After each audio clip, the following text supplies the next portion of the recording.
അവതാരിക തുടരുന്നു. താൻസി നഗറിലെ ഒരു ആശുപത്രി സന്ദർശിക്കവേ കണ്ടുമുട്ടിയ ഒരു ഇടപാടുകാരൻ ഗീതാമന്ദിരത്തിൽ ഒരു പ്രഭാഷണത്തിനായി അഭയെ ക്ഷണിക്കുകയുണ്ടായി. അദ്ദേഹം സസന്തോഷം ആ ക്ഷണം സ്വീകരിക്കുകയും ചെയ്തു. അഭയുടെ പ്രഭാഷണം ആ സദസ്സ് വളരെ ഹാർദവമായി തന്നെ സ്വീകരിച്ചു. എന്നാൽ മെഡിക്കൽ വിദ്യാർത്ഥികളും ഉദ്യോഗസ്ഥ പ്രമുഖരുമായ യുവാക്കളുടെ ആ സദസ്സ് അഭയുടെ പ്രഭാഷണത്തെ പ്രശംസിച്ചത് ഒരു സാമൂഹികമോ സാംസ്കാരികമോ ആയ വീക്ഷണത്തിൽ കൂടി മാത്രമായിരുന്നു. പല പ്രമുഖ വ്യക്തികളെയും ഗീതാമന്ദിരത്തിലേക്ക് ക്ഷണിച്ച് അവരെ കൊണ്ടെല്ലാം പ്രഭാഷണങ്ങൾ നടത്തുക അവരുടെ ശീലമായിരുന്നു.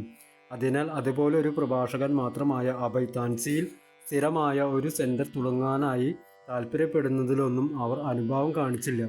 എന്നാൽ അഭയ് ഒരു ദീർഘദർശിയായിരുന്നു. അദ്ദേഹത്തിൻ്റെ ഭാവി പദ്ധതികൾ ഗംഭീരവും. തൻ്റെ അലഹബാദിലുള്ള വ്യാപാരത്തിൻ്റെ ഉത്തരവാദിത്തങ്ങളെല്ലാം സ്വന്തം മകനെ ഏൽപ്പിച്ച ശേഷം താൻസിയിൽ ഒരു ആധ്യാത്മിക പ്രസ്ഥാനം ആരംഭിക്കണമെന്ന ദൃഢമായ ലക്ഷ്യത്തോടുകൂടി അഭയ് അവിടേക്ക് യാത്രയായി. അഭയ്ക്ക് 56 വയസ്സായപ്പോൾ അദ്ദേഹം വിചാരിച്ചു, ഇനിയുള്ള കാലം എൻ്റെ ഗുരുനാഥൻ്റെ ആജ്ഞകൾ നിറവേറ്റുന്നതിൽ ഞാൻ അത്യന്തം ശ്രദ്ധ ചെലുത്തേണ്ടതുണ്ട്. താൻസിയിലെ ഒരു സുഹൃത്തിനോട് അദ്ദേഹം ഒരിക്കൽ പറഞ്ഞു, മിസ്റ്റർ മിത്ര, ഈ ലോകം മുഴുവനും ഒരു ആധ്യാത്മിക വിപ്ലവത്തിനായി കാത്തിരിക്കുകയാണ്.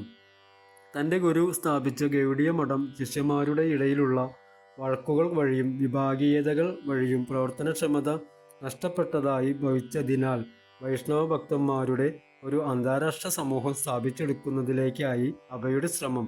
അദ്ദേഹത്തെ സഹായിക്കാനായി 1-2 വിശ്വസ്ത സേവകരെ അന്നുണ്ടായിരുന്നുള്ളൂ.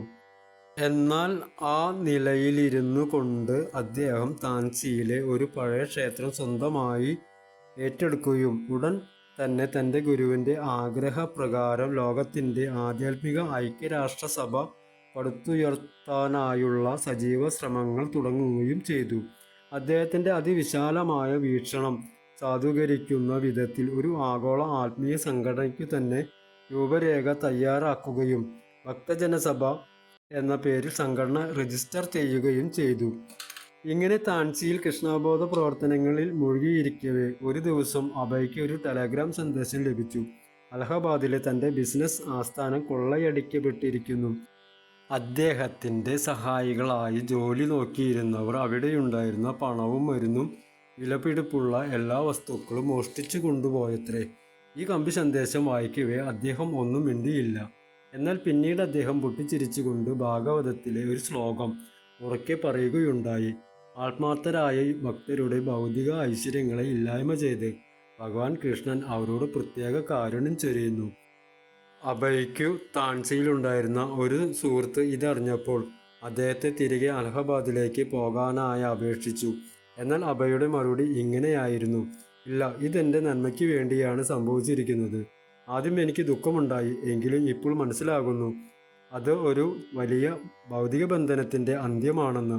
ഇനി എൻ്റെ ജീവിതം ശ്രീ രാധാകൃഷ്ണന്മാർക്ക് മുന്നിൽ പൂർണ്ണമായും സമർപ്പിച്ച ഒന്നായിരിക്കും.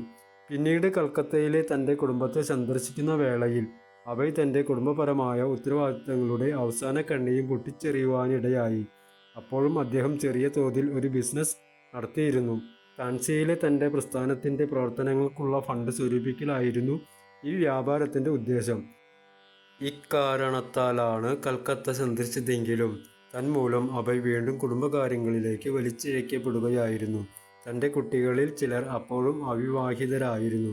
കൂടാതെ വീട്ടുവാടകയും കരങ്ങളുമൊക്കെ അടച്ചു തീർക്കാനുമുണ്ടായിരുന്നു.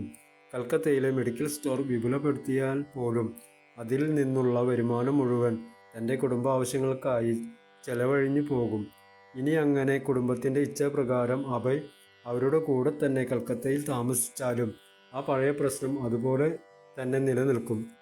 കുടുംബത്തിലെ മറ്റംഗങ്ങൾക്കാർക്കും തന്നെ ഭക്തിയുത സേവനത്തിൽ താല്പര്യമില്ലാത്തതിനാൽ അവരുടെ സഹകരണം പ്രതീക്ഷിക്കേണ്ടതില്ലായിരുന്നു.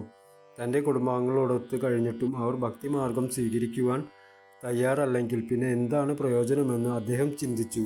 താൻസിയിൽ അദ്ദേഹം നടത്തി വന്നിരുന്ന ആധ്യാത്മിക പ്രവർത്തനങ്ങളിൽ ഭാര്യയ്ക്കും ബന്ധുക്കൾക്കും താല്പര്യമില്ലായിരുന്നു.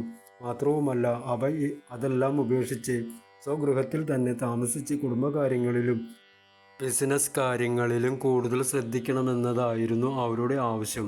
അഭയുടെ ഭാര്യ പിതാവ് അദ്ദേഹത്തോട് ചോദിച്ചു, നീ എന്തിനാണ് ഇങ്ങനെ എപ്പോഴും ഈശ്വരനെ കുറിച്ച് മാത്രം സംസാരിക്കുന്നത്? എന്നാൽ താൻസിയിൽ എന്ന പോലെ ഇവിടെയും സുഹൃത്തുക്കൾ വരുമ്പോൾ അഭയ് ഭഗവത്ഗീതയെ ആധാരമാക്കി കൃഷ്ണാബോധത്തെക്കുറിച്ച് സംസാരിക്കും. എന്നാൽ ഭാര്യയും മറ്റു കുടുംബാംഗങ്ങളും മറ്റൊരു മുറിയിലിരുന്ന് എന്നത്തെയും പതിവ് പോലെ ചായ സൽക്കാരത്തിൽ ഏർപ്പെടും. പിന്നീട് ശ്രീല പ്രഭുപാദർ ഓർക്കുമായിരുന്നു, കൃഷ്ണാബോധം പ്രചരിപ്പിക്കുന്നതിനായി ഭാര്യയെയും എന്നോടൊപ്പം കൂടുവാൻ ഞാൻ അങ്ങേയറ്റം കിണഞ്ഞു പരിശ്രമിക്കുകയായിരുന്നു. പക്ഷേ അവൾ അവളുടെ തീരുമാനത്തിൽ തന്നെ ഉറച്ചു നിന്നു.